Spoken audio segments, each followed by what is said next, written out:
चलिए भाई, तो नमस्कार। स्वागत है आप सभी लोगों का डेली क्वांट मेंस दूज के एपिसोड नंबर 3 में।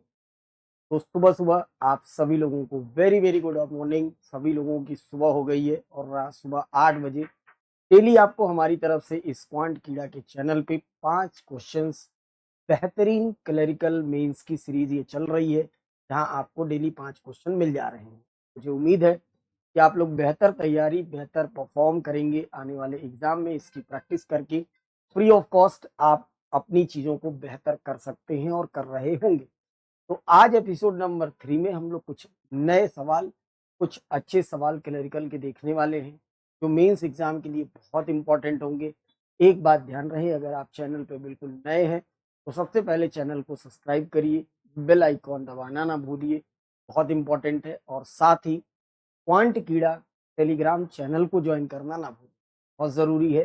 जहाँ पर आपको इस क्लास की डेली ये क्लास पीडीएफ मिल जाती है, जिसको आप इकट्ठा करके अपने पास सेव करके एक अच्छे मेंस का कलेक्शन कर सकते हैं और समय आने पर चीज़ों की प्रैक्टिस कर सकते हैं। तो करते हैं एपिसोड नंबर 3 के पहले सवाल का खात्मा। क्या है पहला सवाल, आइए देखिए।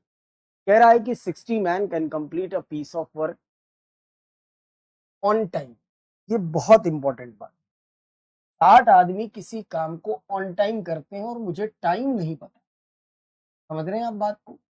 60 आदमी किसी काम को ऑन टाइम करते हैं, बट मुझे टाइम नहीं पता कि कितने देर में करते हैं। जबकि कह रहा है 40 man can complete the same work in 12 more days. जितने दिन में 60 आदमी काम को करते हैं, उसी काम को करने में 40 आदमी को 12 दिन समय ज्यादा लगता है। तो कह रहा है बताइए, how many days 18 man can complete the 3/5 of the work.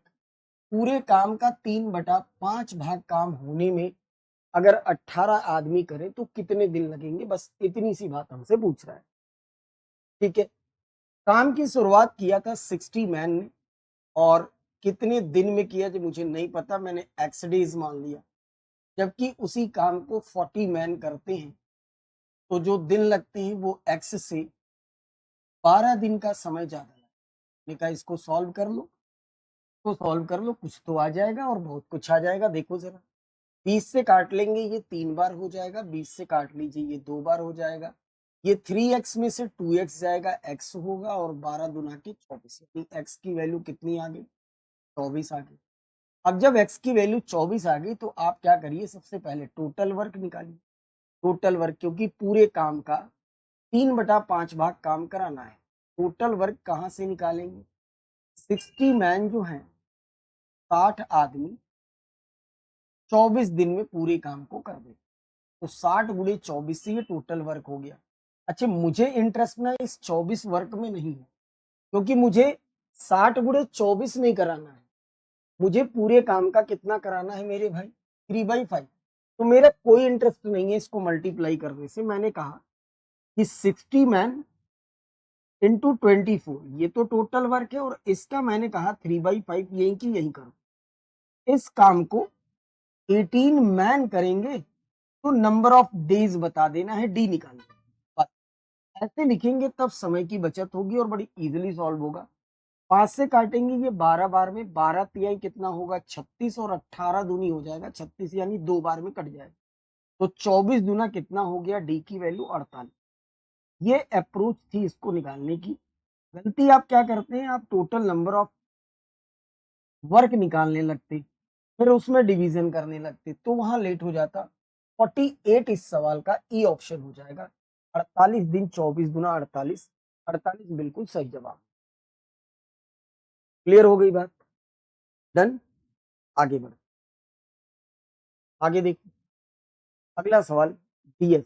मैं आपको बताऊं, डेटा सफिशियंसी जो होती है, ये एक तरीके से, मतलब आप ये समझिए कि अगर आप अपने मन से सोचना शुरू करेंगे तो बड़ा गड़बड़ हो जाए। डेटा सफिशियंसी के सवालों को पढ़ने से पहले ऑप्शन पे एक नजर जरूर मान लिया करिए। जो ऑप्शंस अवेलेबल हो उसी की अकॉर्डिंग सोचा जाता है। समझ रहे हैं? अब आप देखिए इस सवाल को, और आप खुद भी पहले ट्राई करिएगा, फिर मेरे वीडियो का सोल्यूशन आप देखिए। कह रहा है आपसे कि there is a series of 3 consecutive odd number and another series 3 consecutive even number. 2 consecutive लगातार ऑड नंबर की सीरीज है और 3 जो है वो इवन नंबर की सीरीज है। 3 ऑड नंबर की सीरीज है, 3 इवन नंबर की सीरीज है और हमें फाइंड क्या करना है, find the difference between the sum of the both the series, दोनों सीरीज के बीच का डिफरेंस फाइंड करना। अब जरा देखो, आप ये समझिए कि 3 हमारे पास, 3 मेरे पास ऑड नंबर की सीरीज है, कॉन्जिक्यूटिव ऑड नंबर है और 3 मेरे पास इवन नंबर की सीरीज है। ये तीनों की तीनों इवन नंबर है, ठीक है, इवन नंबर और ऑड नंबर की सीरीज। और हमें फाइंड क्या करना है, इन दोनों सीरीज के सम का डिफरेंस फाइंड करना है। मतलब मुझे इनकी सीरीज का सम करना है, कुछ तो आएगा, इस सीरीज का सम करो कुछ तो आएगा और इनके बीच का क्या निकाल लो, डिफरेंस निकाल लो। ये हमें फाइंड करना। अब उसके लिए कह रहा है स्टेटमेंट पहला कि difference between the middle value of odd number series and even number series की 7 है। भाई मेरी एक बात को समझना, ऑड नंबर और इवन नंबर सीरीज की जो मिडिल वैल्यू है, यही है मिडिल, इनके बीच का डिफरेंस कितना है, 7। अब अगर डिफरेंस 7 है तो ऊपर वाला नंबर भी बड़ा हो सकता है, नीचे वाला नंबर भी बड़ा हो सकता है। अगर दो चीजों के बीच का डिफरेंस 7 है तो मतलब ऊपर वाला भी बड़ा हो सकता है, नीचे वाला भी बड़ा हो सकता है। अब अगर इसके बीच का डिफरेंस 7 है तो पता है इसके बीच का भी डिफरेंस 7 होगा, इसके बीच का भी डिफरेंस 7 होगा। आप कहोगे ये कैसे? मैंने कहा आओ दिखाता हूं। आप ऐसा मान लो, आप ये मान लो, थोड़ी देर के लिए मान लो कि ये जो बीच वाला ये वाला टर्म है ना, इसको मान लो 10 है। अगर ये 10 है तो ये क्या होगा, 3 होगा। क्यों 10 मान रहे हैं, इवन मानना है। तो हमने कहा मैंने इसको 10 माना तो अंतर 7 का होना चाहिए, यानी ऊपर वाला कितना हो जाएगा, 3 हो जाएगा। अगर नीचे वाले को बड़ा मानते हैं तो ठीक है, देखते रहना ध्यान से। अगर ये 10 होगा तो ये कितना होगा, 7 होगा। क्योंकि ऑड नंबर की सीरीज है तो ये 5 होगा और ये कितना होगा, 1 होगा। सही। अगर ये 10 है, कॉन्जिक्यूटिव इवन नंबर की सीरीज है तो ये 12 होगा और ये कितना होगा, आप कहोगे 10 के पहले 8 होगा। तो अब जरा देखो, आप, मैंने आपसे क्या कहा था कि इनके बीच का भी डिफरेंस 7 होगा। देखो यहाँ भी डिफरेंस 7 है और यहाँ भी डिफरेंस कितना है, 7 है। तो आप कहोगे सर आपने नीचे वाले को तो बड़ा माना है तब ऐसा आ रहा है, ऊपर वाले को मानो तो क्या होगा, ऊपर वाले को मान के देख लो। आप ऊपर वाले को मान के देख लो, मैं फिर से बना दूं अच्छा सा। ये मैंने 3, ये मैंने 3 बना दिए ऑड, ठीक। नीचे मैंने मान लिया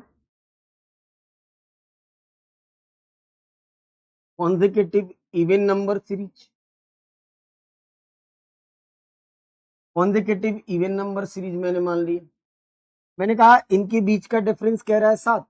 मैंने कहा ऊपर ऑड है तो अगर ऊपर ऑड है कुछ भी मान लो आप, मैंने कहा चलो मैं इसको 15 मान लेता हूँ, 15 मान लेता हूँ। तो 15 में से अगर ये ऊपर वाले को मैं बड़ा मान रहा हूँ तो 15 में से 7 घटाएंगे, ये कितनी होगी, 8 होगा। अगर ये 8 होगा तो इवन नंबर ये कितना होगा, 10। कॉन्जिक्यूटिव है, ये कितना होगा, 6। अगर ये 15 है तो अगला क्या होगा, ये 17। और ये 15 है तो पिछला क्या होगा, 13। अभी भी आप देख लीजिए, अभी भी आप देख लीजिए, यहाँ डिफरेंस देखिए कितना है, 7। यहाँ डिफरेंस कितना है, 7। तो समझ में क्या बात आई कि चाहे इवन नंबर वाली सीरीज बड़ी हो या ऑड नंबर वाली सीरीज बड़ी हो, उनके बीच का डिफरेंस कितना आएगा, 7 ही आएगा। अगर बीच का डिफरेंस 7 होगा तो मेरे भाई ऑड नंबर के सम और इवन नंबर के सम में डिफरेंस कितना आएगा, में डिफरेंस कितना आएगा, 7 यहां अंतर है, 7 यहां अंतर है, 7 यहां अंतर है, यानी ये अंतर कितना आएगा, 21 आ जाएगा। और यही मुझसे पूछा था कि दोनों के सम के बीच का डिफरेंस बताइए और मैंने निकाल लिया। भाई पहले टर्म में 7 का अंतर, दूसरे टर्म में 7 का अंतर, तीसरे टर्म में 7 का अंतर, तो टोटल में भी 7 7 14 7 21 का अंतर। तो यानी पहला स्टेटमेंट सफिशियंट है, फर्स्ट स्टेटमेंट बिल्कुल सही है। पहले स्टेटमेंट से हम सवाल का जवाब दे सकते हैं जो हमसे पूछ रहा है कि difference between the sum of both the series. समझ गए आप बिल्कुल बात को, कोई दिक्कत नहीं। ठीक, अब दूसरा उठा लो। दूसरा आपसे ये कह रहा है, दूसरा सवाल यानी दूसरा स्टेटमेंट आपसे कह रहा है कि sum of the smallest odd number, अगर ये ऑड नंबर की सीरीज है तो स्मॉलेस्ट तो ये वाला हो सकता है, ये वाला हो सकता है स्मॉलेस्ट।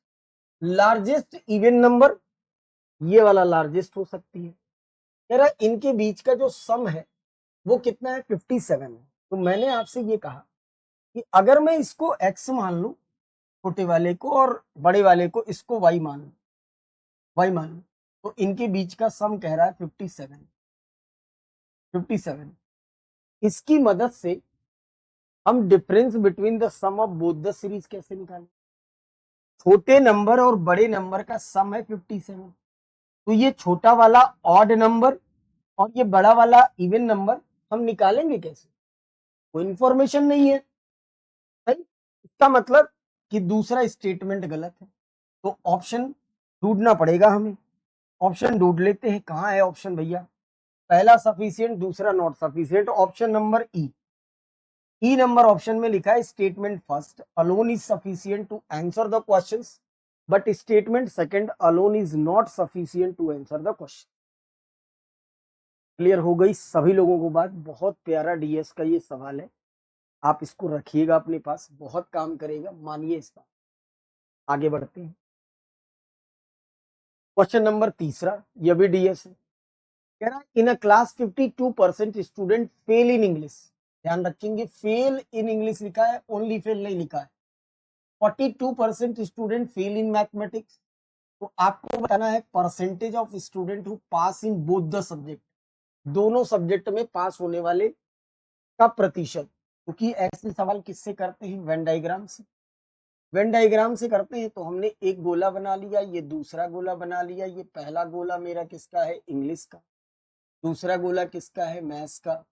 पहले गोले में कह रहा था 52% फेल इन इंग्लिश दिया है, बाहर रखना होगा। दूसरे गोले में कह रहा है 42% students, 42% student fail in mathematics, बाहर रखना होगा। और मुझे बताना है, मुझे ये बताना है, ये बीच वाली वैल्यू परसेंटेज में बतानी है, वो भी पास में बतानी है, पास के फॉर्म में बतानी है, पास के फॉर्म में बतानी है। ठीक है, ये सवाल है हमारा। इसको फाइंड करने के लिए स्टेटमेंट पहला दिया गया कि 48 स्टूडेंट पास इन इंग्लिश। आप बताइए, अगर 48 student pass in English, English में फेल होने वाले कितने हैं, 52। तो आप कह सकते हैं ना कि इसका मतलब sir 48% student pass in English होगा, पास इन इंग्लिश हो जाएगा। मतलब 48% की वैल्यू है 48 स्टूडेंट, 48 स्टूडेंट है। 1% की वैल्यू, एक होने से 100% की वैल्यू, 100 स्टूडेंट्स आ गया। What is the 100? 100 is the total number of appear student in an examination. परीक्षा में सम्मिलित होने वाले कुल विद्यार्थी कितने आ गए, 100 आ गए। अब 100 सम्मिलित तो हो गए, 100 में से 52 अंग्रेजी में फेल है, 42 मैथ्स में फेल है, बट हमें तो यहाँ बीच में पास निकालना है। और मैंने आपको कई बार समझाया कि बेटा फेल में पास का डाटा होता ही नहीं। आप ऐसे समझिए, आप बीच में इधर 10 लोग पास खड़े हैं और इधर 10 लोग फेल खड़े हैं। ठीक, अब तुम पास वाले में फेल खोज रहे हो, कहां से मिलेगा। या इधर जो बच्चे फेल वाले खड़े हैं तुम्हारे, उसमें तुम पास खोज रहे हो, कौन ऐसा है जो दोनों में पास है, ये सारे फेल है। समझ रहे, कोई एक में फेल है, कोई दोनों सब्जेक्ट में फेल है, कोई तीनों में फेल है, ऐसे फेल की इकट्ठा कर रखे हो। इसमें खोज रहे हो कि दोनों में पास कौन है, एक में पास कहां मिलता है। तो हमारे पास केवल स्टूडेंट्स अपीयर आ गया, इसमें से और तो कुछ भी नहीं आया जो चाहिए था। यानी पहला वाला स्टेटमेंट हमारे लिए बिल्कुल ही बेकार है, किसी काम का नहीं। दूसरा देखिए, 25% student pass in only mathematics. देखो, मैंने फिर से गोला बनाया, मैंने फिर से गोला, ठीक, मैथ्स, सॉरी, इंग्लिश से पहले जिस क्रम में दिया हो उसी क्रम में लिखा था, इंग्लिश। यहां कह रहा है आपसे 52% फेल है, ठीक, और यहाँ पे 42% फेल है। देखो क्या बोला है, 25% student pass in only mathematics. 25% student pass in only mathematics. आप बताइए, अगर इंग्लिश में 52% फेल है, यानी 48% लोग पास है। ये बात तो सबको समझ में आ रही है। मैथ्स में अगर 42% फेल है, यानी 58% पास है। 58% तो पास होगा। आगे बात समझ में। अब कह रहा है मैथ्स में जो ओनली मैथ्स में पास होने वाले हैं ये 25%, ये पास है, पास। ध्यान रखना। तो मैंने ये बात आपको बेहतर सिखा रखी है कि बेटा पास में से पास हटाओगे तो ओनली पास निकलता है, पास में से ही पास घटता है। 58 में से अगर हम लोग ये पूरा गोला 58 है, अगर मैं उसमें से 25 हटा दूं, 25 हटा दूं तो ये 33 आ जाए। और यही मुझसे पूछा था कि बताइए ये बीच वाले, ये बोथ पास का परसेंटेज पूछा था और यहां से मुझे मिल गया 33%। बोथ पास का परसेंटेज पूछा था और ये मुझसे मिल गया कितना, 33%। यानी second statement alone sufficient to answer the questions. दूसरा वाला स्टेटमेंट पर्याप्त है और इस हिसाब से हम ढूंढ लेते हैं both statement. First alone sufficient, second alone not sufficient, ये गलत है। बोथ वाला गलत है, आइदर गलत है। सेकेंड अलोन सफिशिएंट, ये पहला भी गड़बड़ है। टुगेदर नॉट सफिशिएंट, ये B option is the right answer. बढ़िया। आज के शो में आपको एक ये प्यारी सी क्लर्क की डीआई करा, उम्मीद करता हूं आपको पूरी तरीके से विजिबल होगी ये डीआई। क्या है ये डीआई, जरा देखो एक बार ध्यान से। क्लर्क मेंस के लिए इस डीआई को रखिएगा आप, खास तौर से आप इसको सारे क्लर्क में यूज करिए। और क्लर्क की ही शो अभी चला रहा हूं मैं, तो एसबीआई क्लर्क के लिए भी रख सकते हैं, आर आरआरबी के लिए भी रख सकते हैं आप, आरआरबी और आईबीपीएस, तीनों के लिए आप रख सकते हैं क्लर्क के लिए। हमेशा दिमाग में ये बात रहती है, मेंस मेंस मेंस, सारी चीजें मेंस में गंदी नहीं आती, कुछ चीजें कैलकुलेटिव के साथ बहुत आसान भी आती हैं। तो कई बार लैक ऑफ नॉलेज या बहुत ज्यादा टफ पढ़ने के भी चक्कर में हम चीजों को खराब कर देते हैं। इतनी आदत हो जाती है हमारी टफ पढ़ने की कि जब आसान चीजें मिलती हैं तो हमसे हो ही नहीं पाती। आइए देखिए जरा इस डीआई को कैसे करेंगे। कह रहा है ये डीआई का स्कीम की पाई चार्ट में show the total number of 5 village है, एबीसीडी ये पॉपुलेशन है। दूसरे पाई चार्ट में मेल की पॉपुलेशन दे रखा है। नोट वगैरह डीआई में रहे, बहुत ध्यान से पढ़ा करो। नोट कह रहा है difference between the population of village A and B 21। A और बी की पॉपुलेशन का अंतर जो है वो कितना है, 21 है। आप देख रहे हैं ए की पॉपुलेशन कितनी है, 15% है ए की पॉपुलेशन। ए की पॉपुलेशन 15% है, बी की पॉपुलेशन 18% है। यहां से मुझे मिला कि सर जो डीआई में दिया है पहले वाले गोले में 3% की वैल्यू कितनी दे रखा है, 21। अगर 3% की वैल्यू 21 है तो मेरे भाई 1% की वैल्यू कितनी होगी, 7। बस डिकोड करने की कोई जरूरत नहीं, ऐसे याद रखिएगा कि 1% की वैल्यू 7 है। यानी जब भी मुझे किसी भी village A B C D E में किसी की भी पॉपुलेशन निकालनी होगी, अगर 1% की वैल्यू 7 है तो केवल और केवल 7 से मल्टीप्लाई कर देंगे, उस विलेज की टोटल पॉपुलेशन आ जाएगी, चाहे इसमें से जिसमें भी मल्टीप्लाई करें। बस इतनी बात समझ के हमें याद रखनी। कह रहा है मेल पॉपुलेशन ऑफ विलेज ए 38 से 2/21% total population of the same village. अब 21 से 2/38 से 2/21%। अब आप सोच रहे हो, फालतू सोचोगे फंस जाओगे। जब क्लिक ना करे सीधा गुणा कर दो और आंसर निकाल लो। 38 गुणे 21 कर लो सबसे पहले। 38 गुणे 21, 8 एकम 8 हो जाएगा। ये 3 16 3 19, एक कैरी, 3 दूना 6 और 1 7, 798 प्लस 2 जोड़ दीजिए आप, 800/21 और प्रतिशत के लिए 100 लगाएंगे तो ये टूटने के बाद बन जाएगा 8/21। देख रहे कितना गंदा बन के आ रहा है। बैठ के सोचने लगते कि परसेंटेज अंकुर सर ने बहुत पढ़ाया, एक बार सोच लेते, फंस जाता। 8/21 बना। कह रहा है आपसे कि जो ए की पॉपुलेशन है मेल वाली, ए की मेल पॉपुलेशन वो 38 सही 2/21% है total mail population of the same village. Same village का भैया ए की टोटल पॉपुलेशन कितनी है? 1% 7 है, 15% ए की पॉपुलेशन है, 15 सत्ते 105 और 105 का अगर हम माफ करिएगा 8/21 कर दें, 8/21 तो क्या आएगा? 21 पचे 105 होगा और 8 पचे 40, मतलब 10% की वैल्यू आ गई कितनी? 40। 10%, ये जो सेकंड वाला पाई चार्ट मेल पॉपुलेशन का दिख रहा है इसके 10% की वैल्यू आ गई 40। 1% की वैल्यू कितनी है? 1% की वैल्यू कितनी है? 4। अब हमें अगर बी के मेल चाहिए तो 15 गुणे 4 60 हो जाएंगे, 30 गुणे 4 120 हो जाएंगे, 20 गुणे 4 80 हो जाएंगे, 25 गुणे 4 100 हो जाएंगे। तो हमें सिर्फ दो बात ध्यान रखनी, एक तो ये कि पहले वाले में 7 का गुणा और दूसरे वाले में 4 का गुणा, बस इतनी सी बात याद रखनी है, बाकी कुछ भी इसमें लिखना उखना नहीं है। डिकोड करेंगे, सब कुछ बनाएंगे, बहुत टाइम ले जाएगी। सीधा क्वेश्चन पे अटैक कर, है ना, डीआई लगाने का तरीका सीखिए, सीधा क्वेश्चन पे अटैक कर। कह रहा है आपसे, सीधा कह रहा है क्वेश्चन में रेशियो बताओ male in village B and C together के साथ फीमेल बता दो बी की। मेल बताना है बी और सी का, बी और सी का, बी और सी का मेल बताना है। आपको पता है अगर ध्यान हो तो इसके लिए 4 का मल्टीप्लाई करना है और इस गोले के लिए 7 का मल्टीप्लाई करना है, बस इतना याद रखें। बी का मेल चाहिए 15, 15 चौके कितने हो जाएंगे? 60, ये 60 बी के मेल होंगे। सी के मेल चाहिए, सी के मेल ये है, 4 से मल्टीप्लाई कर दीजिए 120, टुगेदर कह रहा है 180, रेशियो बनाना है।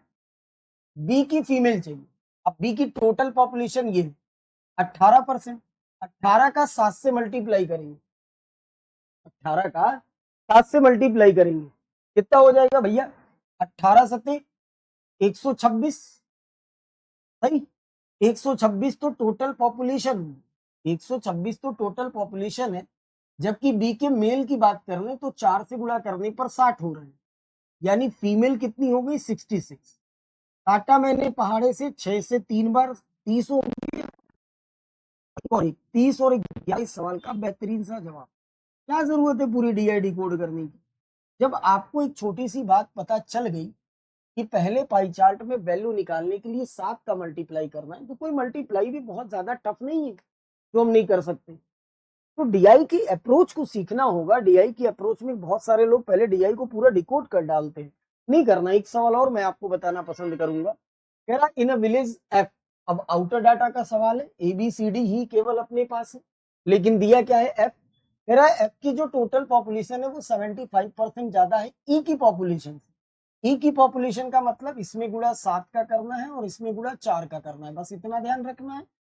ई की टोटल पॉपुलेशन है 16%, 16 गुणे 7 कर दीजिए, 16 सत्ते 112, 112 को बढ़ाइए आप 75%, 3/4, 3/4 मतलब 7/4, ये हो गई एफ की टोटल पॉपुलेशन।